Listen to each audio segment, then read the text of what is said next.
como autônoma, né, não fui contratada, eu esqueci desse valor de declarar no meu imposto de renda e, portanto, eu caí na malha fina por esse fato. Meu CPF ficou bloqueado.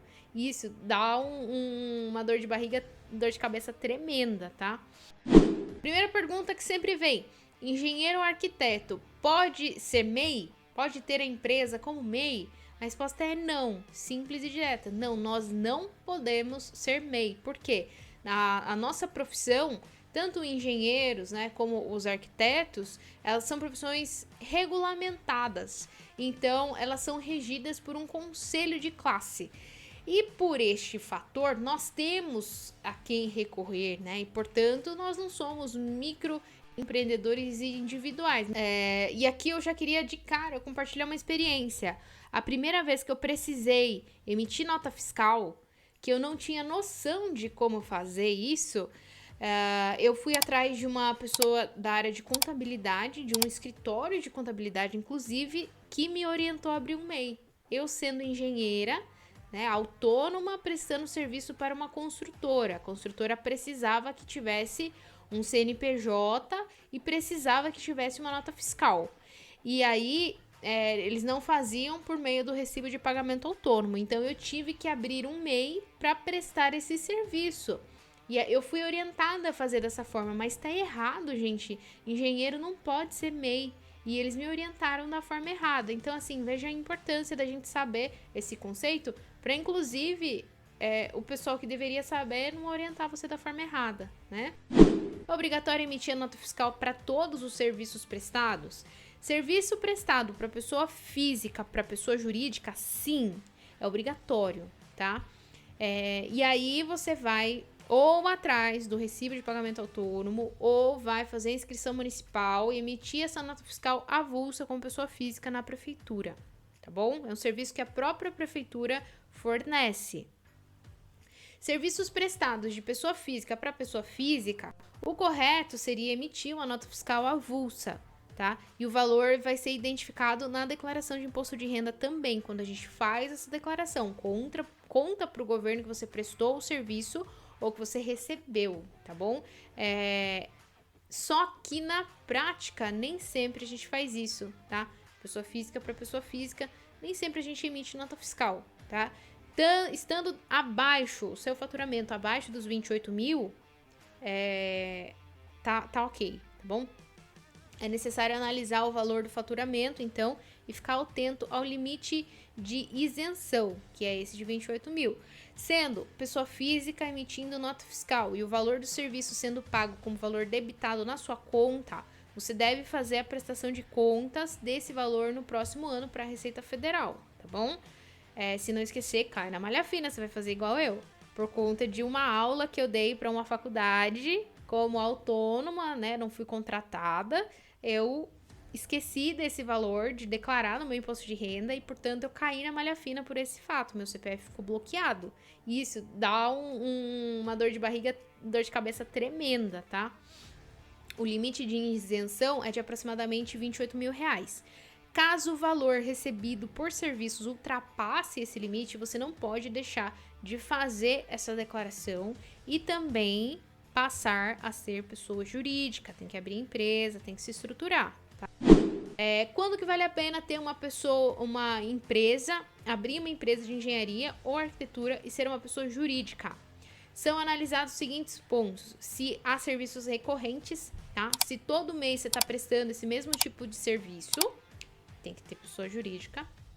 E se o faturamento ultrapassar o limite de isenção do imposto de renda, que é os 28 mil, tá? Se tá passando desse valor de isenção, que é mais ou menos, se você estiver faturando aí 3 mil por mês, é obrigatório você abrir empresa.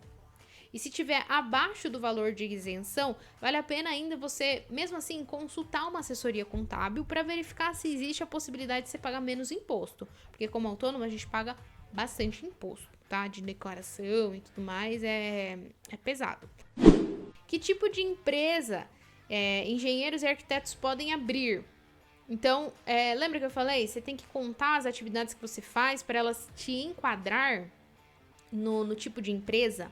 MEI você não pode, né? Se não pode ser MEI, o que eu posso ser? Eu posso ser limitada, que ela é constituída com no mínimo 2 sócios, eu e mais uma pessoa, com qualquer capital social. O que é o capital social? É o quanto você tem de grana na tua empresa, tá? Falando de forma bem direta.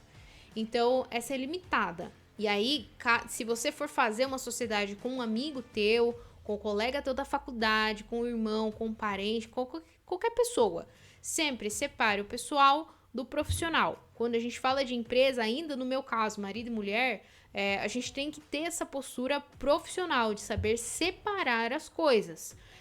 O ganho da empresa, a divisão de lucros, tudo tem que ser de forma profissional, tá?